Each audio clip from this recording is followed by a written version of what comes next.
चलिए, स्वागत है आपका। आज हम सेट नंबर 29 देखने वाले हैं। इसमें आपको 25 साइंस के क्वेश्चन कराए जाएंगे। एक क्वेश्चन आपके रेलवे के विभिन्न एग्जाम के लिए मोस्ट इम्पोर्टेंट रहने वाले हैं। ये जितने भी प्रश्न है सभी प्रश्न PYQ प्रश्न है। सीरीज का नाम है दे दनादन ब्रह्मास्त्र। चलिए, प्रश्न शुरुआत करने से पहले आप लोग के लिए मोटिवेशन है जो आपको ऊर्जावान बनाएगा और आपके चेहरे पे मुस्कुराहट लाएगा। क्यों डरे, जिंदगी में क्या होगा।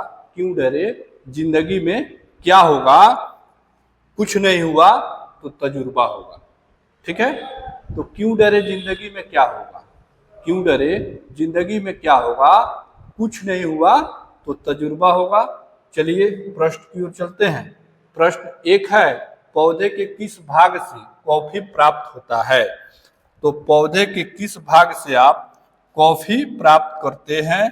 ठीक है, तो ऑप्शन ए में पुष्प से, ऑप्शन बी है बीज से, ऑप्शन सी है पत्ती से और ऑप्शन डी है फल से। तो जो कॉफी होता है ना, ये पौधे के बीज से प्राप्त होता है। पौधे के बीज से प्राप्त होता है। ठीक है, तो आपका ऑप्शन हो जाएगा ऑप्शन बी आपका करेक्ट हो जाएगा। यदि चाय पूछ लेता, चाय, तो चाय पौधे के पत्ती से, चाय जो है, चाय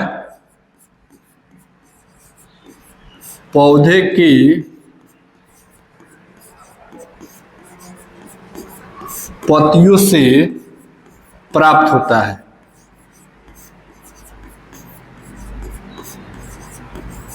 ठीक है, चलिए नेक्स्ट प्रश्न है, औषधि में कीड़ानाशक के रूप में क्या मिश्र यानी क्या मिलाया जाता है। जो औषधि है कीड़ानाशक के रूप में क्या मिलाते हैं, यानी दर्द निवारक के रूप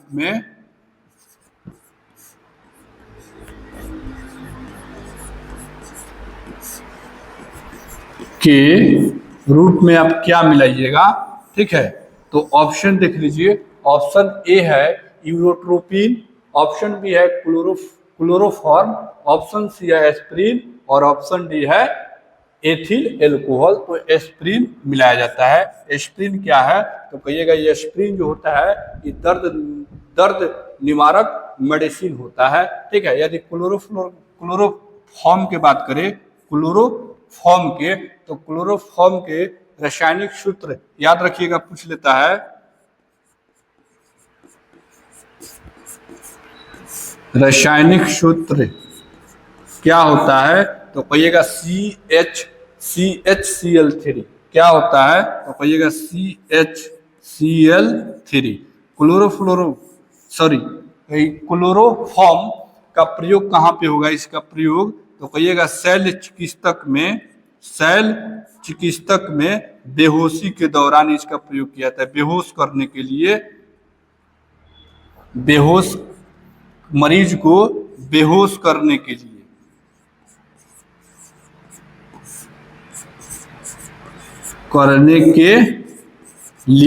प्रयोग किया जाता है।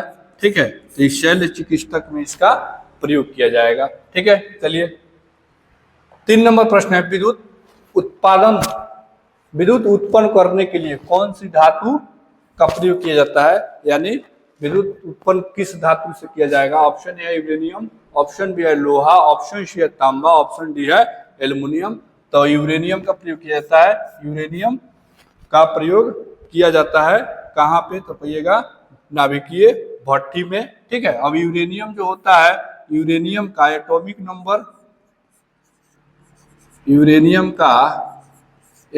नंबर कितना, तो कहिएगा 92 होता है। ठीक है, लोहा है, तो लोहा यानी आयरन, Fe का परमाणु क्रमांक यानी एटॉमिक नंबर, परमाणु क्रमांक कितना होता है, तो प्यारे बच्चों कहिएगा 26 होता है। कितना होता है, 26 होता है, 26 होता है। ठीक है, तांबा है, कॉपर, यानी अगर हम कॉपर की बात करें, Cu का एटॉमिक नंबर, परमाणु क्रमांक, तो कॉपर का परमाणु क्रमांक कितना होता है, तो कहिएगा 29 होता है। कितना होता है, 29 यानी 29 होता है। ठीक है, एक है एल्युमिनियम, तो एल्युमिनियम का एटॉमिक नंबर कितना होगा, तो इसका संकेत जो होता है Al होता है। ठीक है, और इसका एटॉमिक नंबर आपका होता है 13। ठीक है, तो ये आपका 4 क्लियर। चलिए अगला प्रश्न पर चलते हैं। 4 नंबर प्रश्न है, किस पादप में ताना संचयन के कार्य करता है? जो ताना है स्टोरेज का कार्य करेगा, संचयन का कार्य करेगा। ऑप्शन ए है शकरकंद, ऑप्शन बी है प्याज, ऑप्शन सी है हल्दी और ऑप्शन डी है टमाटर। तो जो हल्दी है ऑप्शन सी आपका करेक्ट हो जाएगा। चलिए 5 नंबर प्रश्न है, निम्नलिखित में से कौन सा एक गैर सेलुलोज रेशा का उदाहरण है?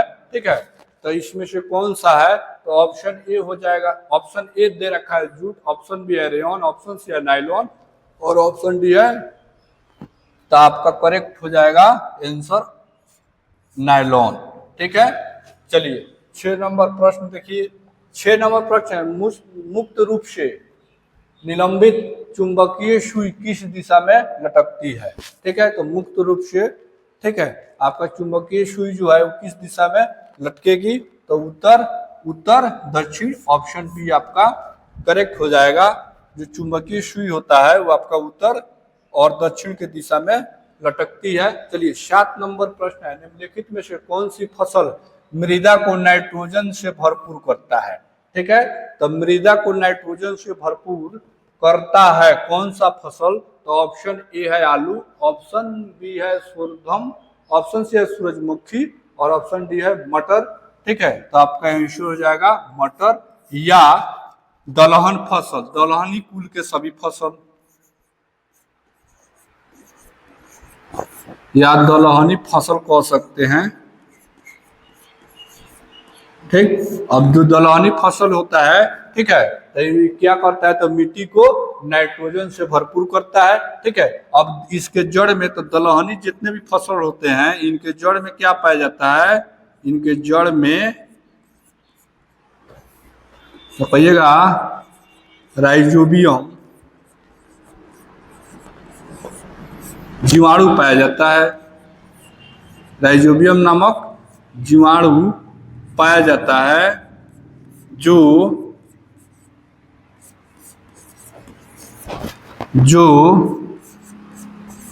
नाइट्रोजन एस्थिकरण का काम करता है। नाइट्रोजन एस्थिकरण का कार्य करता है या मदद करता है। ठीक है, तो ये आपका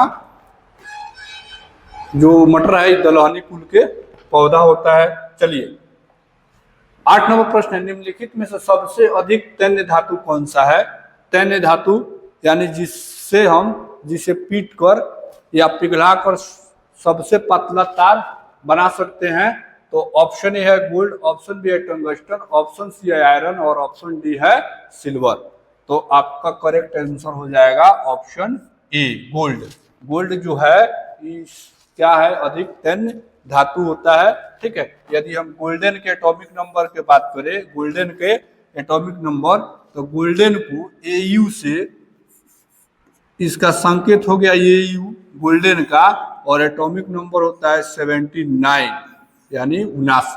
ठीक है, यदि हम टंगस्टन की बात करें तो टंगस्टन को डब्ल्यू से डिनोट किया जाता है। कितना से? तो कहिएगा डब्ल्यू से डिनोट किया जाता है। और इसका एटॉमिक नंबर कितना होता है? तो कहिएगा 74 यानी 74।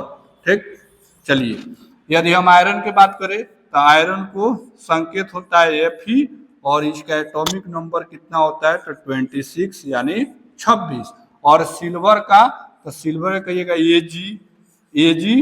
ठीक है, और इसका एटॉमिक नंबर कितना होता है? तो एटॉमिक नंबर होता है 47। क्लियर? चलिए 9 नंबर प्रश्न है, विषुवत रेखा पर नति कोण कमान क्या होता है? तो 0 डिग्री होता है विषुवत रेखा पर। विषुवत रेखा पर, ठीक है, ये ग्लोब है मान लीजिए। ठीक है, यहाँ विषुवत रेखा पर, ठीक है, कौन डिग्री नति कोण कमान? तो 0 डिग्री। तो आपका ऑप्शन ए करेक्ट हो जाएगा 0 डिग्री। चलिए अगला प्रश्न, प्रयोगशाला में सर्वप्रथम डीएनए का संश्लेषण किसने किया? तो डीएनए का संश्लेषण, ठीक है, तो डीएनए का डीऑक्सी राइबोन्यूक्लिक एसिड पूरा नाम क्या होता है? तो कहिएगा डीऑक्सी ऑक्सी राइबो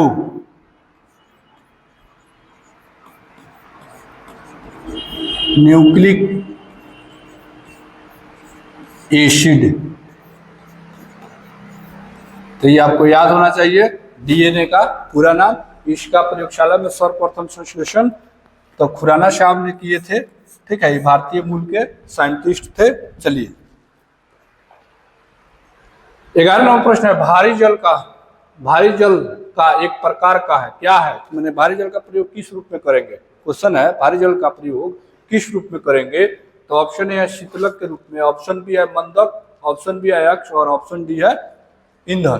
तो मंदक के रूप में भारी जल का प्रयोग किया जाता है, तो ऑप्शन बी आपका करेक्ट हो जाएगा। यदि हम भारी जल की बात करें, भारी जल, तो भारी जल का रासायनिक सूत्र क्या होता है? तो कहिएगा D2O। D2O होता है, ये एग्जाम में पूछे जाते हैं। चलिए 12 नंबर प्रश्न है, पृथ्वी एक बहुत बड़ा चुंबक है। पृथ्वी एक बहुत बड़ा चुंबक है, इसका चुंबकीय क्षेत्र किस दिशा में विस्तृत होता है? तो पृथ्वी का जो चुंबकीय क्षेत्र है ना, वो दक्षिण से उत्तर की तरह है।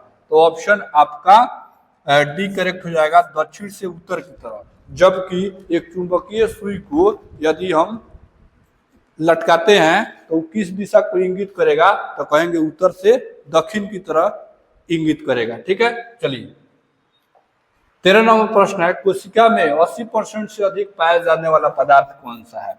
तो कोशिका जो होता है सेल, इसमें आपको 80% से अधिक जल पाए जाते हैं। तो आपका ऑप्शन डी हो जाएगा करेक्ट, ऑप्शन डी आपका करेक्ट हो जाएगा। चलिए नेक्स्ट प्रश्न देखिए। नेक्स्ट प्रश्न है, हवाई जहाज के टायर में कौन सी गैस भरी जाती है? तो देखिए जो हवाई जहाज होता है ना, तो हवाई जहाज के टायर में सबसे हल्की गैस भरी जाएगी, सबसे हल्की गैस भरी जाएगी। तो सबसे हल्की गैस कौन सी है? तो एक दो सबसे हल्की गैस है, एक हाइड्रोजन और दूसरा का क्या है? तो दूसरा का कहिएगा हीलियम। ठीक है, हीलियम। तो अब बताइए हाइड्रोजन और हीलियम में क्या भरिएगा? तो कहेंगे हीलियम भरेंगे, हाइड्रोजन नहीं भरेंगे, क्योंकि हाइड्रोजन जो है ना ज्वलनशील गैस होता है। ठीक है, इसमें हवाई जहाज के टायर में आग लगने की संभावना है, इसलिए नहीं भरा जाता है। तो इसके जगह पर हीलियम भरा जाता है। ऑप्शन बी आपका करेक्ट हो जाएगा। चलिए 15 नंबर प्रश्न देखिए। 15 नंबर प्रश्न है, सूरज पर ऊर्जा का निर्माण होता है। तो सूरज पर ऊर्जा का निर्माण किस तरह होगा? तो ऑप्शन ए है नाभिकीय विखंडन के द्वारा, ऑप्शन बी है नाभिकीय संलयन के द्वारा, ऑप्शन सी है ऑक्सीकरण अभिक्रिया के द्वारा, ऑप्शन डी है अवकरण अभिक्रिया के द्वारा। तो किस प्रकार से आपका सूरज पर ऊर्जा निर्माण होगा? तो कहिएगा संलयन के द्वारा। तो ऑप्शन बी आपका करेक्ट हो जाएगा, संलयन के द्वारा। चलिए 16 नंबर प्रश्न है, पारिस्थितिकी विज्ञान केंद्र कहाँ स्थित है? तो पारिस्थितिकी विज्ञान केंद्र कहाँ पे है? तो आपका बेंगलुरु में स्थित है। तो बेंगलुरु आपका ऑप्शन हो जाएगा, ऑप्शन आपका डी करेक्ट हो जाएगा। चलिए 16 नंबर प्रश्न है, हीरे की खनिजीय बनावट क्या है? माने हीरे किसका बना होता है? तो हीरे कार्बन का बना होता है। तो ऑप्शन आपका एक करेक्ट हो जाएगा, ऑप्शन आपका एक करेक्ट हो जाएगा। जो हीरा है वो आपका कार्बन का बना होता है। अब समझिए, यदि कार्बन के एटॉमिक नंबर की बात करें तो कार्बन के एटॉमिक नंबर, कार्बन का संकेत सी हो गया और इसका एटॉमिक नंबर आपका कितना होता है? एटॉमिक नंबर 6 होता है। कार्बन के एटॉमिक नंबर 6। यदि नाइट्रोजन की बात करें तो एन, संकेत हो गया एन, और इसका एटॉमिक नंबर कितना होगा? परमाणु क्रमांक, तो एटॉमिक नंबर होता है प्यारे बच्चों 7। तो ये सब आपको क्लियर होना चाहिए। ठीक है, निकेल, तो निकेल का संकेतिक कितना? तो कहिएगा Na से सूचित किया जाता है, निकेल को Na से सूचित किया जाता है। और निकेल का संकेतिक एटॉमिक नंबर कितना होता है? निकेल का एटॉमिक नंबर होता है 28। निकेल का एटॉमिक नंबर कितना? तो कहिएगा 28, 28 होता है। उसी तरह जास्ता यानी Zn, जिंक, तो जिंक का एटॉमिक नंबर कितना कहिएगा? तो Zn, तो Zn का एटॉमिक नंबर कितना होता है? तो कहिएगा 30 होता है। कितना होता है? 30 होता है। ठीक है, चलिए अगला प्रश्न पर चलिए। अगला प्रश्न है, बिना शल्य चिकित्सा यानी बिना सर्जरी के पथरी का इलाज किया जा सकता है बिना चीड़े फाड़े। ठीक है, कह रहा है सर्जरी के, ठीक है, पथरी का इलाज क्यों किया जा सकता है? तो एक नया आपका टेक्नोलॉजी आया है जिसे लेजर के द्वारा किया जाता है, तो ऑप्शन सी आपका करेक्ट हो जाएगा। चलिए 19 नंबर प्रश्न है, निम्नलिखित में से कौन सा एक वाहन प्रदूषण का भाग नहीं है? यानी वाहन से पॉल्यूशन कौन सा इसमें से है जो वाहन प्रदूषण का भाग नहीं है? ऑप्शन ए है हाइड्रोजन, ऑप्शन बी है कार्बन मोनोऑक्साइड, ऑप्शन डी है नाइट्रोजन ऑक्साइड और ऑप्शन डी है सल्फर डाइऑक्साइड। तो कार्बन मोनोऑक्साइड वाहन के पॉल्यूशन का भाग है, जबकि नाइट्रोजन ऑक्साइड ये भी है, सल्फर डाइऑक्साइड ये भी है, हाइड्रोजन नहीं है, तो हाइड्रोजन आपका करेक्ट हो जाएगा। ठीक है, चलिए हाइड्रोजन को भविष्य का ईंधन भी कहा जाता है। ठीक है, सबसे ज्वलनशील हाइड्रोजन होता है। 20 नंबर प्रश्न है, निम्नलिखित में से किसको स्ट्रेंजर गैस भी कहा जाता है? तो स्ट्रेंजर गैस किसे कहा जाएगा? ऑप्शन ए है आर्गन, ऑप्शन बी है नियॉन, ऑप्शन सी है जीनॉन और ऑप्शन डी है नाइट्रस ऑक्साइड। तो आपका करेक्ट हो जाएगा सी। यदि हम जेनॉन के बात करें, जीनॉन के, तो जेनॉन को एक्सन से संकेत, इसका संकेत क्या हुआ? तो कहिएगा एस एक्सन, एक्स एन। ठीक है, एक्सन इसका संकेत हुआ। और जीनोन के एटॉमिक नंबर कितना होता है? तो कहिएगा जीनोन के एटॉमिक नंबर होता है आपका 54। कितना होता है? तो 54 होता है। और आर्गन के, तो आर्गन के ए आर, इसका एटॉमिक नंबर कितना होता है? तो आप कहिएगा 18 होता है। ठीक है, और नियॉन के एन ई एटॉमिक नंबर 10 होता है। ठीक है, और नाइट्रस ऑक्साइड N2O। ठीक है, N2O इसका रासायनिक सूत्र है और इसे हम लाफिंग गैस के भी नाम से जाना जाता है, लाफिंग गैस के नाम से भी जाना जाता है, यानी हंसने वाला गैस, नाइट्रस ऑक्साइड। चलिए अगला प्रश्न है, पर्यावरण संरक्षण के लिए कौन सी अंतर्राष्ट्रीय एजेंसी कार्य कर रही है? तो पर्यावरण संरक्षण के लिए कौन सी एजेंसी काम कर रही है? ऑप्शन है नासा, ऑप्शन बी है यूएनओ, ऑप्शन सी है ग्रीन पीस और ऑप्शन डी है चिपको। तो आपका ग्रीन पीस जो है ना, ये ग्रीन पीस एजेंसी है। ठीक है, जिसका मुख्यालय कहाँ है? यदि हम मुख्यालय की बात करें तो इसका मुख्यालय है नीदरलैंड में, नीदरलैंड में। ये क्या है? तो ग्रीन पीस एक एजेंसी है जो पर्यावरण संरक्षण के लिए कार्य करती है। यदि हम यूएनओ की बात करें, यूएनओ, तो इस क्या है? तो कहिएगा यूएनओ क्या होता है? तो कहिएगा संयुक्त राष्ट्र संघ। यूएनओ का पूरा नाम कहिएगा संयुक्त राष्ट्र संघ, संयुक्त राष्ट्र संघ। इसकी स्थापना हुआ था 1945 ईस्वी में। ठीक है, इसके 6 मुख्य अंग होते हैं यूएनओ के। ठीक है, यदि हम नासा की बात करें तो नासा क्या है? तो नासा एक स्पेस एजेंसी है। कहाँ की? तो कहिएगा अमेरिका की। ठीक है, तो नासा स्पेस एजेंसी है। नासा का पूरा नाम क्या होता है? नासा, तो कहिएगा क्या नासा का पूरा नाम क्या होता है? तो नेशनल एरोनॉटिकल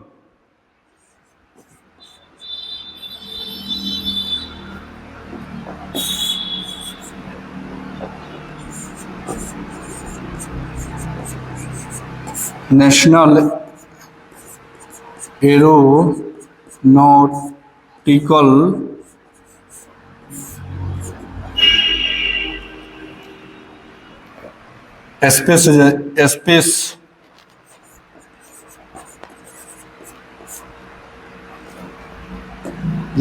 नासा का पूरा नाम नेशनल एरोनॉटिकल स्पेस एडमिनिस्ट्रेशन।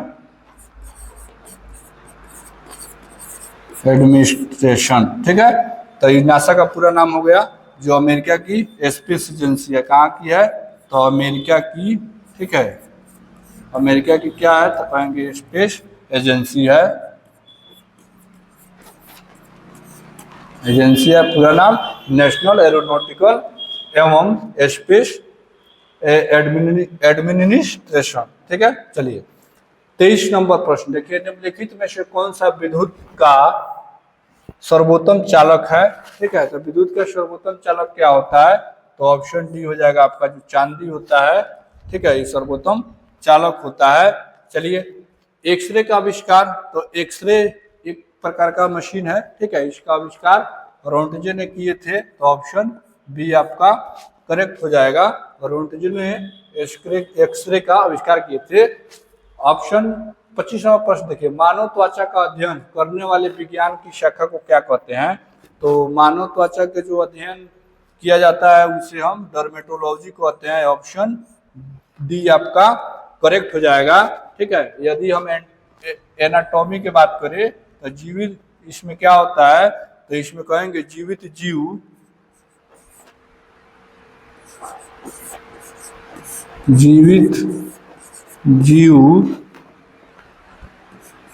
के संरचना संबंधित अध्ययन किया जाता है। संरचना संबंधित अध्ययन किया जाता है। ठीक है, उसे हम क्या कहेंगे, तो उसे हम एनाटॉमी कहेंगे। चलिए 25 क्वेश्चन आपके समाप्त हुए।